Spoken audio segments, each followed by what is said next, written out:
Assalamualaikum warahmatullahi wabarakatuh. Salam sejahtera bagi kita semua.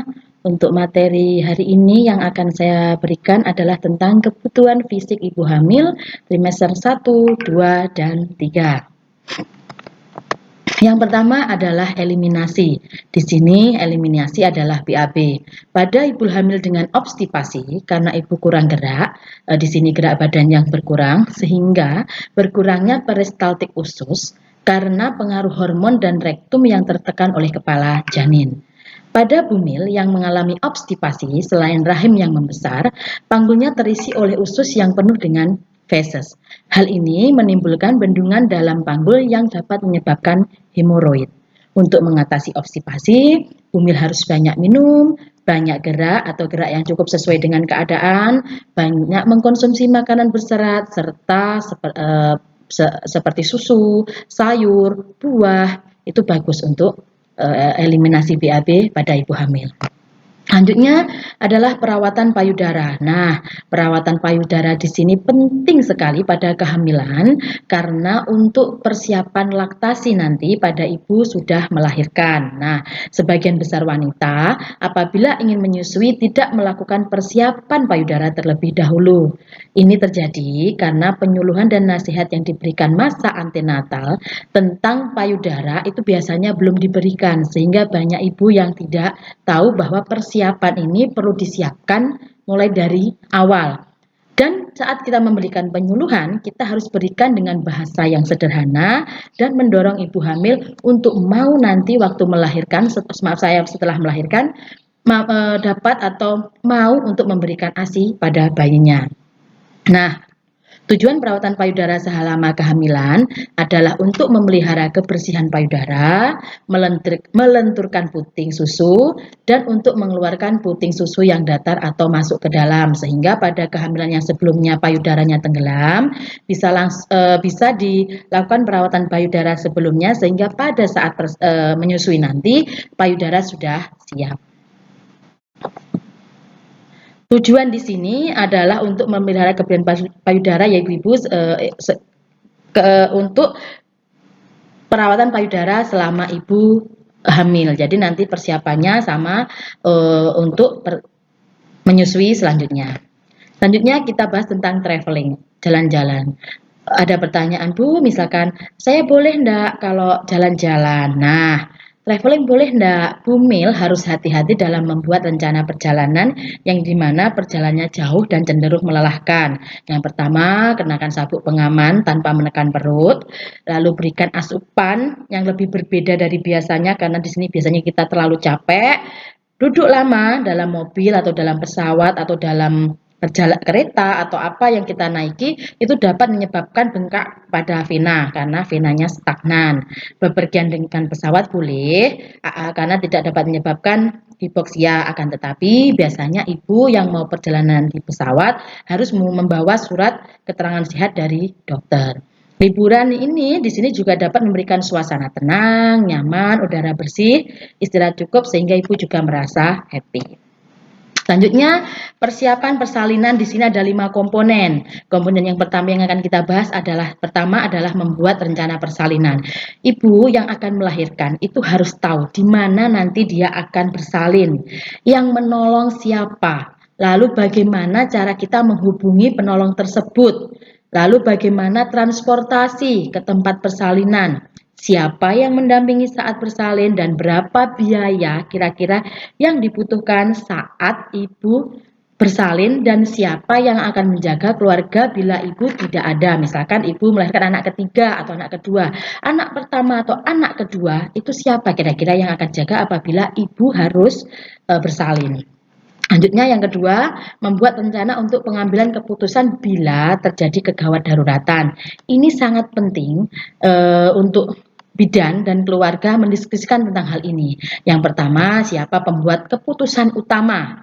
Selanjutnya, siapa yang membuat keputusan jika pembuat keputusan yang pertama tidak ada pada saat persalinan? Mungkin bapaknya bekerja di luar kota untuk keputusan utama ya.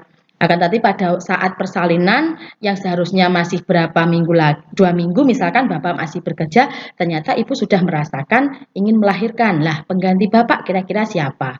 Dan tidak terjadi keterlambatan sehingga menyebabkan kematian dan dalam pengambilan keputusan.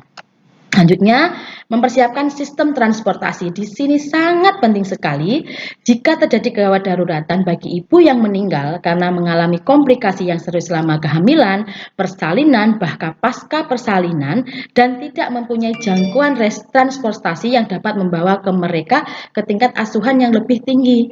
Jadi misalkan nanti kamu menjadi bidan berada di pegunungan dan akses jalan atau akses menuju tempat rujukan atau rumah sakit atau puskesmas itu jauh, itu harus dipersiapkan kira-kira transportasinya apa. Jangan sampai pada saat keadaan emergensi transportasi tidak ada karena keterlambatan transportasi dapat menyebabkan kematian ibu dan kematian bayi.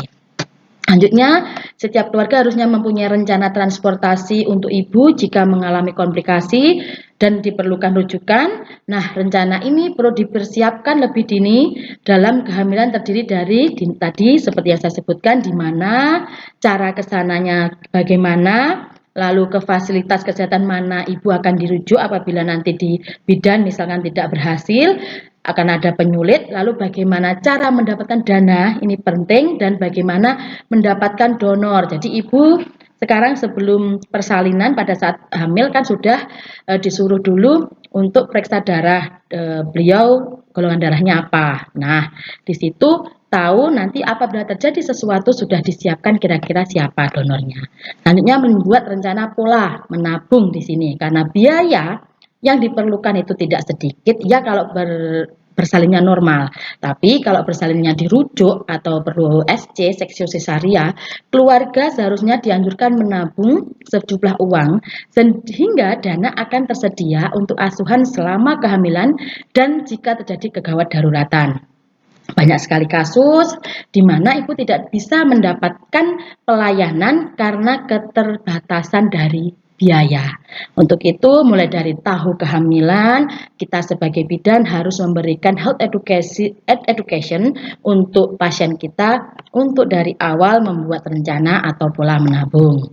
Selanjutnya, mempersiapkan peralatan. Jadi apa aja yang harus disiapkan dalam persalinan nanti, mulai dari pembalut, kain, sabun, spray, dan baju-baju balita yang diperlukan itu harus kita siapkan dengan dini mungkin.